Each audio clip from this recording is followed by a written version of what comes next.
Our previous game, Warhawk, of course, multiplayer only, and has a really strong multiplayer community. Actually, interesting note, was the first game that I've worked on in my career that built up a community around it, which was a really neat experience because we have some pretty rad fans. Warhawk still has a very active fan base, and we can see, how that's evolved over time and, what people really enjoy about that gameplay.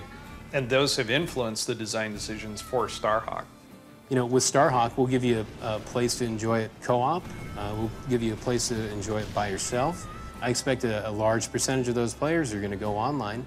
And at this point, what we're doing is adding content, say for certain solo missions, as well as continuing to refine what we already have.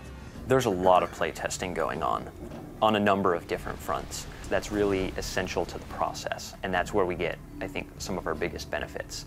On the multiplayer side, we try to pull as many members of the team together as possible and play the game. We'll do play tests for fun. We call those hate sessions. So we'll have everybody get in the game, play it, everybody write down notes of what they hated, because those are the things we want to fix. The things we love, fine, we'll leave those. But the things we hate, we're going to see what everybody has in common about it, and we'll try to address those. Because we don't get caught up in the stuff that we like. We all have fun playing it.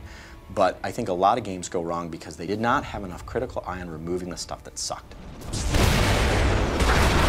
We have a blast when we do multiplayer sessions. They're a lot of fun. You got these guys on your butt and they're shooting you, and then all of a sudden you lay down like a turret, and just mow them down. I mean, there's nothing like that.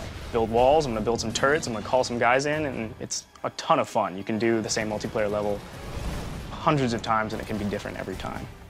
The kind of mayhem that you can really unleash in this game, it makes it a lot more interesting and a lot more chaotic, and I like that.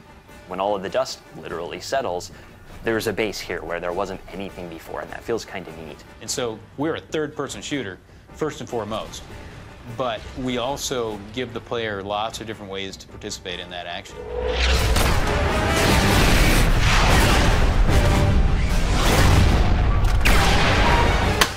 Spanking. Here they've made it feel really like a personal thing, Like my 3 years of work is going to hit this crescendo when we can unveil it to everybody, and everyone's already super excited about it, so it's really cool, I know that we've put a lot of energy and time in it, and personally I feel attached to it, and personal bias aside, I feel objectively that we have a really good game and a great thing that I want other people to see and experience and feel the same excitement that I have. We have a lot of Warhawk fans who call them Warheads, and they have a lot of questions for us, which we try to answer. But our bar, no matter what they say, is actually higher than anybody's. And we are our own worst critic, and as we go forward, we're just going to be that much harder on ourselves. That experience from Warhawk is something that we learned from, and we're going to take it to the next level with Starhawk.